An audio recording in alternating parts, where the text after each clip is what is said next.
네, 오늘은 미성숙한 사람을 위한 은혜라는 제목으로 말씀 좀 살펴보려고 합니다. 제가 이 설교를 이제 주로 하다 보니까 설교에 대한 어떤 강박 같은 게 좀 있어요. 그리고 제가 최근에 이 강박이 조금 더 심해지게 되었는데 그 계기 중에 하나가 무엇이었냐면은 최근에 요 몇 주 동안에 저희 교회에 장례가 정말 많았어요. 그리고 장례가 갑작스럽게 이제 생기는 경우들이 많다 보니까 장례가 한 번 생기면은 한 번만 뭐 예배를 드리러 가는 경우들도 있지만 어떤 경우에는 이제 3일에 장례를 다 참여해야 되는 경우들도 있거든요. 그리고 그렇게 되었을 때는 다른 일들을 뭔가 하는 게 좀 어려워집니다. 근데 이제 저는 매주 해야 될 고정된 일들이 있잖아요. 그 중에 하나는 설교이고, 그리고 이제 수련회가 코앞에 있다 보니까 이 수련회 설교랑 주일 설교랑 저는 좀 계속 연계해서 가져가는 편이기 때문에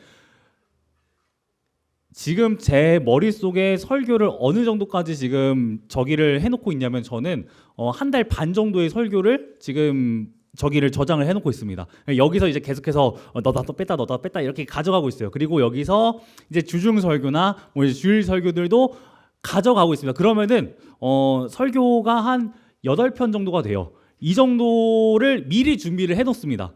이렇게 준비를 하는 이유는 말씀드린 것처럼 갑자기 어떤 일들이 발생했을 때 제가 해야 될 일들을 못하게 될까봐라는 두려움 때문에 그래요. 그래서 제가 할 수 있는 어떤 최선들을 다 합니다. 여러분도 이제 곧 시험이잖아요. 그러면은 이제 여러분이 봐야 될 과목이 혹시 몇 개 정도 되세요? 6개? 7개? 거짓말 아니야? 혼자 갑자기 8개인데 혹시 8개 보는 학교 또 있어요? 원천 말고? 원천만 8개를 보나? 아니면 얘 혼자 저긴가? 망상인가? 아, 8개가 아닌데? 아, 그렇게 하면 8개네요. 뭐 6개에서 8개 정도로 보자. 그럼 저랑 거의 비슷하잖아요. 제가 이제 설교를 준비하는 숫자랑 여러분이 이제 과목을 준비하는 숫자랑 비슷하잖아요. 왜 여러분 시험 잘 보려면 언제부터 준비를 해야 돼요? 이미 준비를 해야지.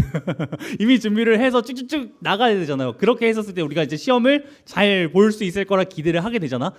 이런 것처럼 내가 노력해서 할 수 있는 것들이 있습니다. 그런데 어떤 것들은 노력해서 잘 안 돼요. 그럴 때는 이제 우리가 하는 아주 필살기 같은 것들이 있죠. 뭐냐면은 기도입니다. 여러분이 또 이제 제가 하나님께 이렇게 기도를 하는 거죠. 제가 설교 전에도 말씀드린 것처럼 하나님 이번 시험 잘 보게 해주세요. 그러면은 제가 뭐뭐 하겠습니다라는 조건들을 이제 내걸기 시작해요. 근데 이거는 사실 우리만 그런 건 아니고요. 역사상 수많은 사람들이 해왔던 기도 중에 하나입니다. 대표적으로는 혹시 이름 들어보셨어요? 마틴 루터라고? 어디서 들어봤어요? 여기서 들어봤다고? 여기서 그쵸, 교회에서 들어보죠. 마틴 루터는 이제 교회에서 제일 많이 들려지는 사람이고요. 또 여러분이 학교에서 듣는다면 아마 세계사 시간에 배우지 않을까 싶어요. 이 마틴 루터는 종교 개혁자입니다. 종교 개혁자고 이 사람이 했던 주요한 일 중에 하나는 뭐냐면은 당시 이제 중세 유럽 사회에서는 로마 가톨릭이라고 하는 지금의 천주교 있잖아요. 천주교회. 그 천주교회가 이제 유일한 교회로 자리 잡고 있었는데요. 그 천주교회가 하고 있는 당시에 잘못된 어떤 모습들이 있었습니다. 뭐 예를 들면은 수린이가 지난주 예배 안 나왔어요. 이 죄로 예시예요. 수린이는 지난주 예배 나왔고 수린이가 만약에 지난주 예배 안 나왔어. 그러면은 그 어떤 예배 안 나온 거에 대해서 우리가 뭐 벌금을 내야 된다고 쳐요. 그 벌금이 아니라 뭐 형벌이야. 뭐 지옥에 가야 돼. 그러면은 이 것에 대해서 지옥에 안 가기 위해서 이제 어떤 면죄부 같은 것들을 살 때, 돈을 주고 살 때 이제 내 죄가 용서를 받는다라고 생각을 합니다. 그리고 여기서 또 나간 게 있어요. 뭐냐면요, 죽은 사람의 죄도 용서해 주는 거예요. 뭐 예를 들면 우리 이제 엄마 아빠나 혹은 할머니 할아버지가 믿지 않고 돌아가셨거나 아니면은 당신 사실 거의 믿는 사람들이 전부니까 믿긴 믿는데 죄를 짓고 돌아가셨어요. 그러면은 그들의 영혼을 구원하기 위해서 또 돈을 바칩니다. 그리고 동전이 뭐 이게 험금함이라고 칠게요. 험금함에 짤그랑 하고 떨어지잖아요. 그럼 그 짤그랑 소리와 함께 이제 그 영혼이 이제 용서를 받는다. 뭐 이런 이야기들을 하기도 해요. 근데 여러분 이런 걸 들었을 때 어때요? 거부감이 좀 들지 않으세요? 이상해요. 저는 한 번도 여러분께 헌금을 많이 하면 하나님께 복을 받을 수 있다라고 얘기를 해본 적이 없습니다. 근데 이렇게 얘기할 수 있도록 했던 인물 중에 하나가 바로 마틴 루터예요. 마틴 루터는 이 잘못된 어떤 카톨릭의 문제들을 고발합니다. 고발이라기보다는 그가 이 문제를 이제 해결하고 싶었던 생각들이 좀 있었던 것 같아요. 그래서 한번 우리가 얘기를 해보자라고 하면서 얘기를 하기 위해서 95개조의 반박문을 씁니다. 네가 뭘 잘못했는지 95개를 써온 거예요. 한번 생각해보세요, 여러분. 여러분 여자친구가 남자친구 잘 들으세요. 여러분이 여자친구가 생겼어요. 지금 없지만. 근데 여자친구가 어느 날 갑자기 여러분이 잘못한 걸 95개를 써와. 여러분 이거는 여러분에게 어떤 식으로 다가와요? 헤어지자. 이거는 굉장히 큰 무거움으로 다가오거든요. 아, 이 사람은 지금 나랑 뭔가 내가 이 95개를 다 풀어 나갈 자신이 사실 없잖아요. 아마 로마 가톨릭도 이걸 봤었을 때 굉장히 이제 이거는 대화라기보다는 굉장히 이제 내 어떤 분노 포인트 중에 하나로 이제 작동을 했던 것 같습니다. 그래서 루터는 어느 날 갑자기 본인은 생각지도 않았던 개혁의 중심으로 서게 돼요. 그러면서 막 이제 루터와 함께 개혁을 일으킵니다. 근데 이 마틴 루터가 종교개혁자로 유명하지만 사실 이 사람은 종교개혁을 일으키기 전에는 우리랑 그렇게 크게 다르지 않은 어떤 신앙의 모습들을 갖고 있었어요. 1505년 7월 2일인 것으로 이제 기록이 되어 있는데요. 이 루터가 어느 날 이제 길을 걷는데 아마 부모님 집에서 이제 돌아오던 길이었던 것 같은데 제가 잘 기억 안 나는데 아무튼 돌아오고 있었어요. 근데 천둥 번개가 갑자기 칩니다. 폭우가 내리쳐요. 그리고 그 폭우 속에서 이제 천둥 번개가 치는데 그게 이제 너무 무서운 거죠. 혹시 여러분 번개 치는 건데 옆에 치는 거 봤어요? 그 번개가? 이 번개가 그 천둥이 내 근처에 빵 하고 치면은 그 되게 이제 소리가 커요. 그리고 엄청 무섭습니다. 당시에는 이제 그런 어떤 뭐랄까 갑자기 비가 오고 번개가 칠 때 그것으로부터 이제 피할 만한 어떤 방어라기면 피할 만한 뭔가가 사실 별로 없잖아요. 오늘날에는 내가 길을 걷다가 갑자기 비가 많이 와. 그러면은 뭘 피죠? 우산을 피죠. 편의점 가서 그 투명색 5,000원짜리 우산 있잖아요. 그거 이제 펴서 또 일회용을 쓰고 왔다 갔다 또 잃어버리고 약간 그렇게 우리가 우산을 쓰면서 비를 피할 수 있잖아요. 근데 당시에는 뭐 루터가 이제 번개를 치고 이러니까 굉장히 큰 두려움을 가졌던 것 같아요. 그래서 어떤 낭설에는 번개가 쳤을 때 루터 옆에 있던 루터 친구가 죽었다는 말도 있어요. 근데 이건 아마 낭설인 것 같고요. 루터가 그 번개가 치는 상황 속에서 두려워합니다. 그리고 루터는 하나님을 두려워해요. 그래서 루터가 이렇게 기도를 합니다. 이 기도 되게 이상한데 잘 들어주세요. 성 안나요, 저를 구원하여 주소서. 저를 구원해 주시면은 제가 수도사가 되겠습니다 라는 기도를 해요. 당시 이제 카톨릭이었기 때문에 나를 위한 혹은 어떤 특정 상황 속에서 우리를 위한 성인이 있다고 생각을 했습니다. 그래서 성 안나에게 기도를 해요. 나를 구원해 주시면은 내가 수도사가 되겠다라고. 당시 루터는 법학생이었습니다. 법대에 들어간 지 얼마 안 된 학생이었어요. 근데 루터가 진짜 살았어요. 그러자 루터가 이건 하나님이 들어주신 거야 라는 생각을 갖고 2주 뒤에 아우구스티누스 수도원에 들어가서 수도사로서 이제 그가 어떤 생활을 하기 위해 이전의 모든 생활들을 버리고 하나님께 자신이 했던 기도대로 살아가려고 노력을 합니다. 근데 이제 그렇게 노력하던 루터가 나중에는 하나님께서 우리를 향한 어떤 그 계획이 뜻이 사실은 우리를 어떤 죽이려는 것이 아니라 우리를 너무나 사랑하시고 우리를 살리려고 하시는 것이구나 라는 사실을 깨닫게 돼요. 그러면서 루터의 어떤 기도라든지 루터의 삶이 굉장히 많이 변화가 되는데요. 오늘 본문에 등장하는 이 야곱도 이전에 기도했던 루터의 모습하고 그렇게 크게 달라 보이진 않습니다. 제가 지난주에 여러분께 이제 설교 드릴 때 야곱이 형 에서의 흉내를 냈다고 말씀을 드렸잖아요. 에서의 옷을 입었고 에서인 척 이제 털이 많은 그 어떤 동물의 털들을 붙였고 그리고 에서인 척의 어떤 흉내들을 많이 냈습니다. 자신을 에서라고 고백하기도 했어요. 그렇게 해서 야곱이 최종적으로 얻어낸 두 개가 있습니다. 첫 번째는 장자권, 두 번째는 아버지의 축복이었습니다. 이삭은 어마어마한 부자였을 거예요. 한번 잘 생각해 보세요. 이삭의 아빠가 누구죠? 아브라함은 어마어마한 부자였습니다. 근데 아브라함의 모든 부가 이삭 하나밖에 없으니까 이삭에게 이제 다 왔어요. 그러고 이제 그 이삭의 모든 복을 야곱이 받아요. 그럼 야곱은 부자일까 아닐까? 어마어마한 부자겠죠? 근데 그 부자가 되어야 할 야곱에게 문제가 발생해. 뭐냐면요, 형 에서가 열받은 거예요. 돈 거야 이제. 그 둘째들은 아마 한 번쯤은 경험해 보셨을 것 같아요. 혹시 둘째 있나요 여기? 둘째, 둘째 있고, 혹시 나는 둘째는 아니고 셋째다. 난 셋째는 아니지만 내 위에 더 있다. 한 둘 셋씩. 둘째 셋째가 전부구나. 오케이. 혹시 여러분 그런 거 경험해 본 적 있으세요? 우리 언니, 오빠, 형, 누나의 히스테리. 괜히 별거 아닌데 괜히 나한테 짜증내는 거야. 첫째들은 좀 찔릴 수 있어. 진짜 별거 아니거든? 뭐야 쟤? 약간 이런 생각이 들게 하는 그런 짜증과 어떤 말도 안 되는 어떤 행태들. 제가 여기서 말을 아끼는 이유는 제가 첫째이기 때문에 말을 아끼는데, 그래서 더 잘 알고 있어요. 사실 이게 첫째들은 만만한 게 동생이에요. 그리고 첫째뿐만 아니라 둘째도 만만한 게 셋째야. 그래서 뭐가 있으면은 이제 내리사랑이라는 말이 있지만, 아주 아름다운 말이 있지만 내리갈굼이라고 하는 아주 더럽고 흉악한 말도 있습니다. 이 말이 존재하는 이유는 내가 제일 쉽게 분풀이할 수 있는 대상이 동생이기 때문에 그래요. 아니, 형, 오빠, 언니, 누나가 갖고 있는 첫째로서 어떤 권위 같은 게 있거든요. 근데 그 권위를 미성숙하다 보니까 막 함부로 써요.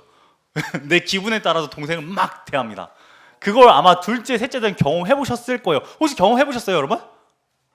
아니면 난 그런 거 전혀 경험해 본 적이, 우리 언니 오빠는 너무 착해요 하는 친구들 있나요? 이건 한 명도 손을 안 들어. 전혀 여러분 그런 언니 오빠 형 누나를 찾는 건 진짜 힘든 일. 물론 가끔 있어. 근데 여긴 없어. 정말 찾기 힘들 거예요. 진짜 별로 없어요.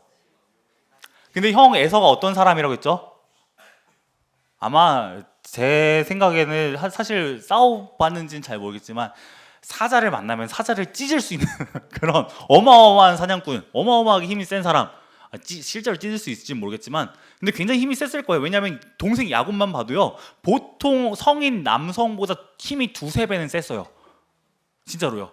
혼자서 절대 못 미는 우물의 그 돌덩어리를, 우물을 막고 있는 돌덩어리를 지 혼자 밀 정도로, 지래 자기 혼자 밀 정도로 굉장히 강한 사람이었습니다. 그러니 형 에서는 얼마나 강했겠어요. 근데 그 형 에서가 열받았어요. 그 형 에서는 굉장히 즉흥적이에요. 야곱은 그 사실을 잘 알고 있습니다. 그럼 이제 그 이후의 스토리는 어떻게 되는 거죠? 다음 시간이라고요? 야곱이 이제 죽게 될 수밖에 없는 과정을 나아가겠죠. 당연히 야곱을 죽여야지 내 모든 게 돌아오니까 에서는 야곱을 죽이고 싶을 거예요. 그리고 실제로 죽이려고 했어요. 근데 그 사실을 또 누가 듣냐면요, 엄마가 또 들어요. 이게 집에서 엄마의 위치가 대단한 걸 느낍니다. 형 에서에게 축복하기 위한 아버지의 계획도 엄마가 들었거든요. 근데 동생 야곱을 죽이려는 계획도 엄마가 다 들어요. 그러니까 엄마 앞에서 말 조심해야 돼요. 엄마가 다 듣고 어디 가서 말할지 몰라요. 엄마가 말합니다. 그래서 동생이 그 사실을 듣고 도망을 쳐요. 어디로 도망치냐면은 엄마의 형제, 외삼촌이 있는 곳 하란 땅으로 도망칩니다. 거기까지 거리가 제가 지금 정확하게 기억은 안 나는데 편도인가 왕복이 800km 정도 될 거예요. 한 700인가? 잘 기억 안 나. 아무튼 되게 멀어요. 근데 이제 거기까지 가야 돼. 근데 뭘 타고 가지? 타고 갈 게 없어요. 지금 빨리 도망쳐야 되거든. 야곱은 아버지께로부터 축복도 받았고 장자권도 얻었고 모든 걸 다 가질 만한 권리를 받았습니다. 그런데 빈손으로 떠나요. 살고 싶으니까. 그가 가진 거라고는 뭐냐면요, 내가 빈손으로 떠나서 이제 들판에서 자야 되니까, 잠은 자야 되잖아요. 들판에서 잘 때 내 머리를 베어줄 이제 돌베개, 그게 이제 그가 가진 전부예요. 그 돌베개도 처음부터 들고 나온 건 아니고 그냥 길에서 주운 거. 그래서 야곱이 되게 쓸쓸하게 이제 자요. 그때 야곱의 나이가 아마 77세 정도 됐을 것 같아요. 70대 노인으로 보고 있습니다. 야곱이 생각보다 되게 노인이에요. 지금까지 스토리 속에서 야곱이 정확하게 몇 살인지 잘 모르겠지만 어쨌든 형 에서로부터 도망쳐서 하란 땅에 들어가서 이제 살아갔을 때 야곱의 나이는 대략 70대 정도로 이제 봅니다. 그리고 거기서 나올 때는 90대로 봐요. 야곱도 어마어마하게 이제 나이가 많은 사람인 거예요. 어쨌든 야곱이 도망을 칩니다. 그리고 아무것도 없는 곳에서 아무것도 갖지 못한 채 처량하게 잠이 들어요. 그때 이제 야곱이 하나의 꿈을 꿉니다. 그 꿈에서 무엇이 등장하면요, 사닥다리가 등장해요. 혹시 여러분 사닥다리가 어떤 건지 아세요? 보통 사닥다리 하면은 사다리 같은 거를 많이 떠올려요. 그리고 저도 처음에는 이 야곱의 그 사닥다리 했었을 때 여러분처럼 이제 주일학교에 다녔을 때 혹은 더 어린 뭐 초등부나 유치부 뭐 이랬을 때 저는 그 사닥다리 하면 항상 이제 뭐 그렇잖아요. 이제 초등부를 가거나 유치부 가면은 여러분보다 어린 친구들에게는 뭔가 가르칠 때 PPT를 많이 씁니다. 그리고 뭘 만들어줘요. 근데 그럴 때 제가 항상 봤던 거는 빨간색 사다리였어요. 아니면은 나무로 된 사다리 같은 걸 전 많이 봤어요. 그래서 이 사다리 타고 왔다 갔다 하나 보다라고 생각을 했습니다. 그래서 사다리 타고 천사들이 오르락 내리락 하는 걸 지금 꿈을 꾸는구나라고 생각을 했는데 아니더라고요.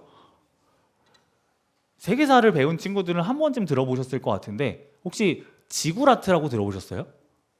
난 지구라트 정도는 들어봤다. 아예 목사님 그 정도는 기본이죠. 나는 죄송합니다 목사님 저 기본이 안 됩니다. 지구라트가 뭔지 지금 처음 들었습니다. 부끄러워하지 않아도 돼요. 중1 친구들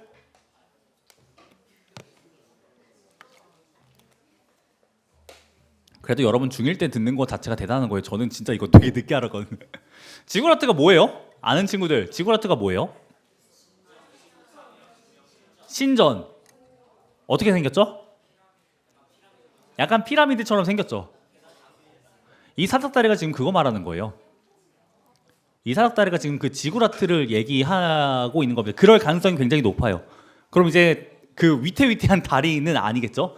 그럼 왜 지구라트를 꿈꿨지? 왜 지구라트가 나왔지? 생각했을 때 당시 사람들에게 있어서 지구라트는 어떤 의미였냐면요. 신에게 올라가는 어떤 그런 자리였습니다. 물론 그거 외에도 다른 의미들도 꽤 있었어요. 실생활에도 그들에게 도움이 되는 것들이 있었는데 어떤 신앙과 연결시켰을 때는 올라가는 장소예요. 그래서 이거랑 제일 관련된 제일 유명한 성경의 이야기 중에 하나가 뭐냐면 바벨탑이에요. 바벨탑을 사람들이 쌓았을 때 그 탑을 통해서 뭘 하고 싶었냐면요. 올라가는 거예요. 어디까지? 신이 있는 곳까지. 올라가서 뭐 해요? 내가 신이 되는 거예요. 사람들이 꿈꾸던 거는 그런 거였습니다. 내가 신이 되는 거예요.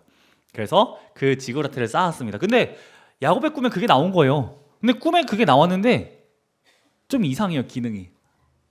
천사들이 오르락 내리락 하고 있어요. 오르락 내리락 한다는 건 이미 한번 내려왔다는 거겠죠? 여긴 내려오는 장소가 아니거든요. 근데 오르락 내리락 하고 있습니다. 그리고 더 기가 막힌 거는 오늘 본문에서는 그 위에서 하나님 말씀하신다고 얘기를 합니다. 그런데 원문에서는요. 위라고도 볼 수 있지만 곁이라고도 볼 수 있어요. 야곱의 곁에서 하나님이 말씀하세요. 내가 너의 하나님이고 내가 너와 끝까지 함께 할 거다 라고 말씀하십니다. 야곱이 그 꿈을 통해서 하나님은 지금도 나랑 함께 하시네 라는 사실을 알게 되었어요. 야곱은 지금 자신의 힘으로 모든 걸 다 얻었다라고 생각했는데 모든 걸 다 잃어버렸거든요. 죽기 직전이에요. 언제 죽을지도 몰라요. 언제 비참하게 죽을지도 모르고 지금 되게 비참한 상황이에요. 사실 친구들도 없고요. 아무도 나를 좋아해 주지도 않고요. 가진 것도 없습니다. 아마 세상에서 제일 형편없는 사람을 꼽으라면 그건 나일 거예요. 근데 그런 내가 아무것도 없는 곳에서 홀로 잠들었는데 하나님께서 갑자기 내 곁에 찾아오서 혹은 내 위에 나를 바라보시면 이제 말씀하시는 거죠. 내가 너와 함께한다 라고요. 그리고 야곱이 그 꿈에서 깨었을 때 야곱은 그곳을 하나님의 집이라고 부릅니다. 베델이라고 불러요. 베델은 하나님의 집이라는 뜻이에요.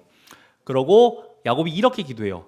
하나님 제가 무사히 돌아올 수 있도록 해주시면은 제가 하나님께 뭐 11조도 드리고 하나님께 앞에서 이제 이렇게 살아가겠습니다 라는 어떤 고백들을 해요.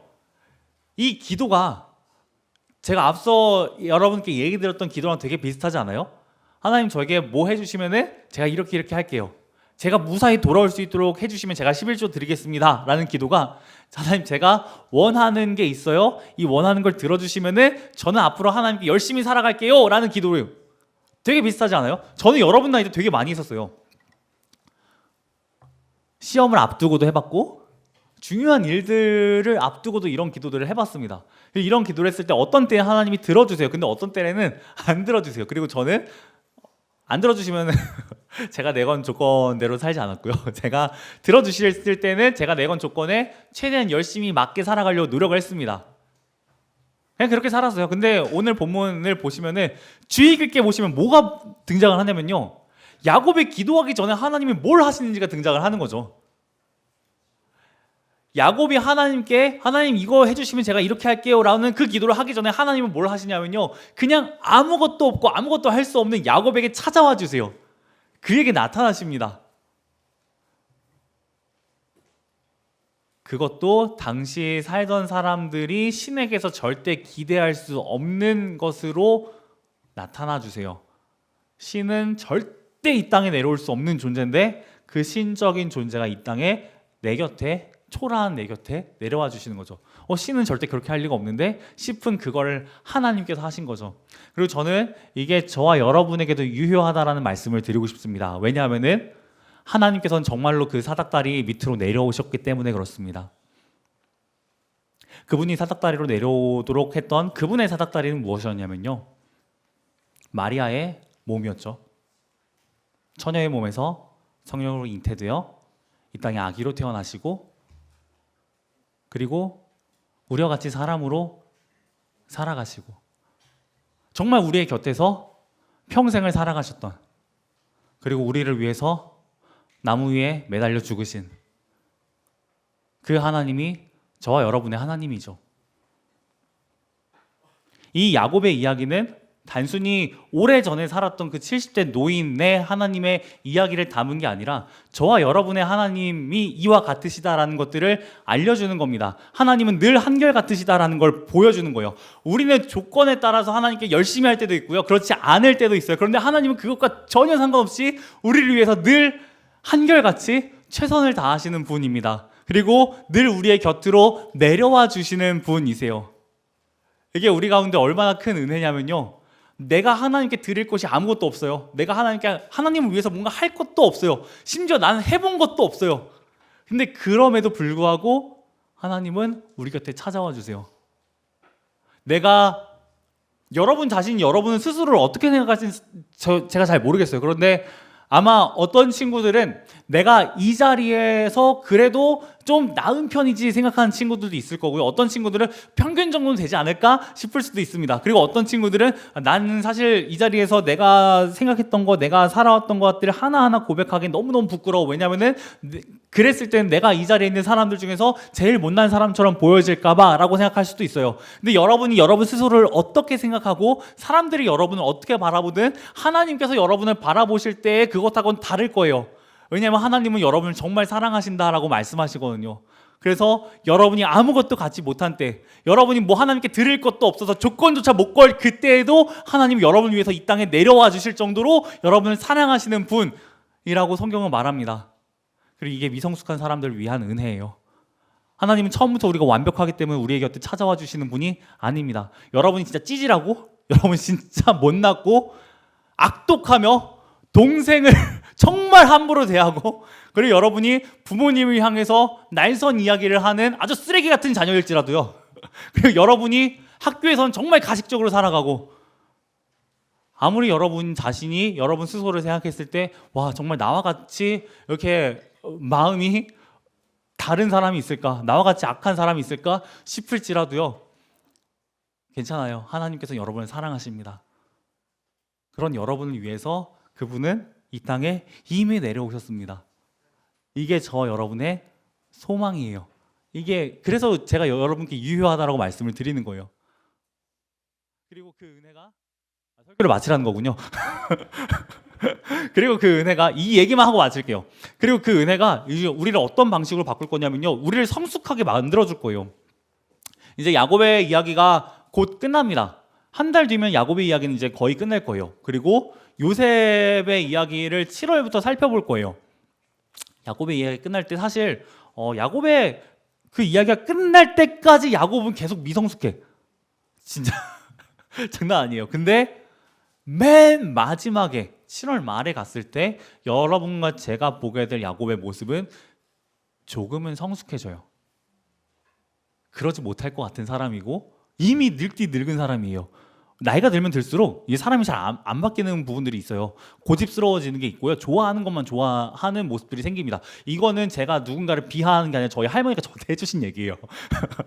동환아, 나이가 들면은 안 바뀌어 사람이. 그러면서 저에게 좋아하는 것만 되게 좋아하게 된다라고 할머니가 저희 할아버지 뒷담을 했어요. 그리고 저희 할아버지 정말 그러더라고. 그리고 할아버지뿐만 아니라 할머니도 그렇고요. 그리고 저도 이제 20대 때 저랑 30대 때 저를 비교해보면 제가 많이 달라졌다라고 생각을 해요. 저는 좋아하는 게 점점 줄어들어요. 점점 옛날에 좋아했던 것만 좋아해요. 새로운 것들보다는 옛날에 안전한 것들을 더 좋아하게 돼요. 근데 그런 사람들이 바뀌게 된다라고 이야기합니다. 소망이 있는 거예요. 여러분이 여러분 자신을 어떻게 생각할지라도 하나님 여러분을 반드시 바꾸십니다. 여러분이 하나님께 내가 정말 사랑받을 수 있을까 고민할지라도 내가 하나님의 사랑을 정말 경험할 수 있을까? 수련회 앞두고 있잖아요. 오늘 수련회 광고도 할 거예요. 수련회 때 은혜를 받아본 친구들이 있습니다. 그리고 은혜를 받아본 적이 없는 친구들도 있어요. 그리고 이 가운데 서 있는 친구들도 있어요. 늘 항상 애매한 거야. 난 수련회 가서 울어본 적은 없는데 근데 기도하다가 뭔가 마음이 찡해본 적은 있고 설교를 듣다가 그래 하나님 살아계신 것 같다 생각을 해본 적이 있는데 갔다 와서의 내 삶은 또 개차반이고 그러니까 이게 가운데 중간지대에서 이 회색지대에서 늘 고민하는 친구들이 있어요. 근데 이게 여러분이 못해서 여러분이 예수를 안 믿어서 그런 게 아니라 원래 신앙이 그래요. 원래 우리의 모습이 다 그래요. 그리고 하나님이 이런 사람들도 사랑하셔서 변화시켜 가시거든요. 여러분이 그 하나님의 은혜를 더욱더 경험하기 위해서는 수련회로 나아오셔야 됩니다. 미성숙하다라는 사실을 내가 더 알고 나를 변화시켜 주시는 하나님의 은혜를 하나님의 사랑을 경험하기 위해서는 여러분에게 수련회가 더욱더 필요해요. 주일 예배는 당연히 기본이고요. 저는 여러분이 수련회에도 나왔으면 좋겠습니다. 그런 기대를 갖고서. 그리고 돌아온 한 주에도 여러분이 하나님 말씀을 붙들고 하나님은 정말 나를 너무너무 사랑하셔서 내가 하나님 앞에 어떻게 살아왔을지라도 나를 사랑하시고 나에게 복을 주시고 은혜를 베푸시고 내 형편없는 기도들조차도 들으시는 분이구나. 이걸 가장 잘 드러낼 수 있는 아주 강력한 예증이 하나 생각이 나는데 여러분 트래킹 하세요? 트래킹 뭔지 모르는 눈빛으로 저를 쳐다보지 마세요. 트래킹이 뭔지 모르는 눈빛으로 쳐다보는 친구들은 목을 쳐도 됩니다. 근데 여러분 트래킹 지금 초반에 비해서 여러분이 거의 안 하고 있다는 사실을 제가 잘 알고 있어요. 근데 그럼에도 불구하고 저는 해야 되는 입장이니까 열심히 하고는 있어요. 근데 하면서 저는 이제 은혜를 받으니까 상관없다 생각을 하고 있긴 한데 잘 보세요. 만약에 제가 여러분이 트래킹을 하는지 안 하는지에 따라서 하나님의 사랑이 바뀔 수 있다고 생각을 하는 사람이잖아요. 그럼 저는 여러분에게 이거 무조건 하라고 여러분에게 강압적으로 얘기를 할 거예요. 근데 저는 그렇게 생각하지 않아요.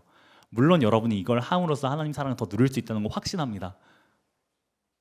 근데 저는 여러분을 강압적으로 하고 싶진 않아요. 여러분 이미 하나님 사랑 받는 자녀들이거든요. 그 사랑을 더 많이 누릴 수 있는 통로 가운데로 나오셨으면 좋겠습니다. 제가 그동안 여러분 대했던 방식이 이런 원리 속에서 대하는 거였어요. 그리고 제가 여러분을 이렇게 대할 수 있었던 이유는 하나님이 저를 그렇게 대하셨기 때문에 그렇습니다. 저도 큐티 많이 해봤어요. 빨리 끝낼게요. 저도 큐티 많이 해봤어요. 정말 많이 해봤어요. 중고등학교 때 큐티 열심히 하고 제자훈련 열심히 하고 저희 때는 학창 시절에 맞았어요. 진짜 맞았어요. 근데 교회에서도 맞았어요. 교회에서 어떻게 맞았냐면요. 제자훈련 하다가 맞았어요. 제자로 못 살면 맞는 거예요. 두드려 맞는 거예요. 말씀 못 외우면 두드려 맞는 거예요. 목사님이 직접 드렸어요. 이거 아니고 있잖아요. 그 글루건 있잖아요. 글루건 뭔지 알아요? 글루건을 혹시 맞아봤어요, 여러분? 되게 아파요. 글루건으로 이게 손 올려요. 그러면은 말씀 한 구절 틀리면 한 대씩 맞아요. 근데 외워야 될 말씀이 몇 개냐면 70 몇 개였어요. 70 몇 개의 말씀을 하나로도 틀리잖아요. 뭐 예를 들면은 오늘 마지막 구절이 뭐였죠? 오늘 마지막 구절이 하였더라로 끝나요. 근데 제가 만약에 하였더라를 하더라로 쓰면 틀린 거예요. 그럼 이제 한 대 맞는 거야. 그래서 저랑 제 친구랑 합쳐가지고 제일 많이 맞았던 때가 100대가 넘었어요. 그러고는 막 물론 목사님도 이제 100대 때리라고 힘드니까 살살살 하시죠. 이제 그걸 함으로써 진짜 뭐 후드로 패는 게 아니라 이제 이걸 함으로써 우리가 말씀을 더 잘 외울 수 있도록 도와주려고 하셨던 거예요. 근데 그런 시대가 있었어요.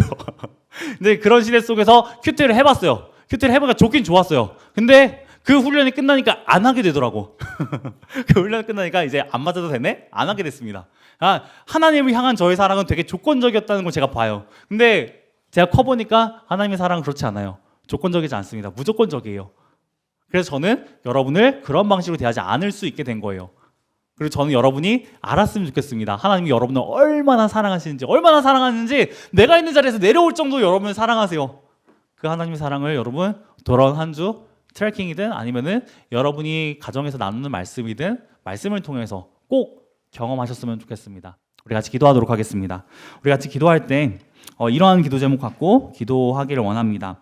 하나님 앞에서 조건을 걸면서 기도했던 조건적이었던 나의 미성숙한 신앙, 나의 잘못들, 나의 죄들, 하나님 향한 불신앙들을 용서해 주세요 라고 먼저 같이 기도하길 원하고, 그리고 이렇게 미성숙함에도 불구하고 나를 위해서 이 땅에 내려오신 예수님의 사랑과 은혜에 내 마음이 젖어들어 감사하게 하시고, 또 무엇보다도 그 예수님의 은혜와 사랑을 내가 아직 경험하지 않았다면 경험할 수 있게 해주세요.